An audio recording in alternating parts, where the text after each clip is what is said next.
Exposing why Harry hates exceedingly Twitter after escaping from the royal with Meghan. There's been speculation that someone else knew about Megxit before Queen Elizabeth after an insider revealed the bombshell conversation Prince Harry had with Oprah ahead of his UK exit. Andrew Morton, Princess Diana's biographer, shared during an appearance on the Mirror's Pod Save the Queen podcast that the Sussexes began planning their escape much sooner than anybody realised. Harry was having conversations in a London hotel with Oprah Winfrey back in November 2018, just 6 months after they'd been married, he divulged. So they were thinking about a different direction of travel pretty early on. In their tell-all interview with Winfrey, Harry and his wife, Meghan Markle, detailed how intense press intrusion made it virtually impossible for the couple to continue living in Britain, let alone raise a family there. An unaired clip posted to oprahmag.com showcases how simple their demands were, with Markle asserting, "I think everyone has a basic right to privacy. Basic. We're not talking about anything that anybody else wouldn't expect." In fact, the Duchess argued that just because someone posts a photo on social media, or even shares it in person, doesn't mean anyone should have access to the whole camera roll. According to Markle, it's about boundaries and respect when it comes to social media. Harry clearly agrees, as he's previously taken a firm stance against Twitter in particular. Prince Harry made his feelings about Twitter perfectly clear in 2014 while meeting with students in London.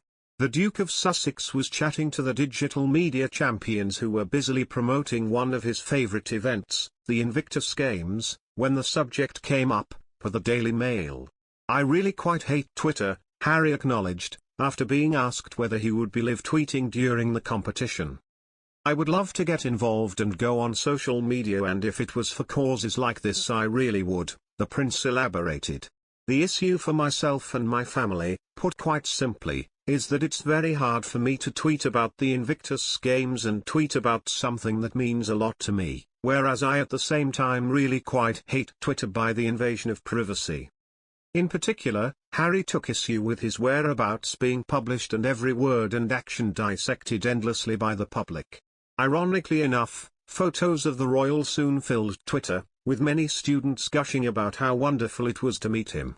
As the Sunday Times confirmed, via The Guardian, Harry and his wife, Meghan Markle, quit social media entirely after defecting from the royal family, reasoning that they would rather focus their attention on building a life for themselves in the US.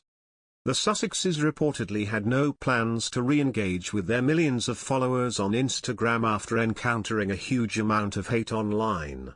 Meghan Markle notably received a public apology after winning her lawsuit against Associated Newspapers in January 2022. For The Guardian, the Duchess was due to collect a symbolic £1 in damages from the high-profile privacy invasion case. A judge ruled there weren't grounds for the Mail on Sunday to publish the contents of a private letter Markle had written to her estranged father, and she was victorious in proving her copyright had been infringed upon. In her response to the landmark ruling, the former actor railed against a tabloid industry that conditions people to be cruel, and profits from the lies and pain that they create, via The Guardian. Despite Markle and husband Prince Harry's fight for privacy, several commentators have accused them of behaving hypocritically by, as they see it, courting attention wherever the couple goes. Express Notes royal expert Angela Levin criticised the Sussexes for greeting onlookers at the Queen's Platinum Jubilee.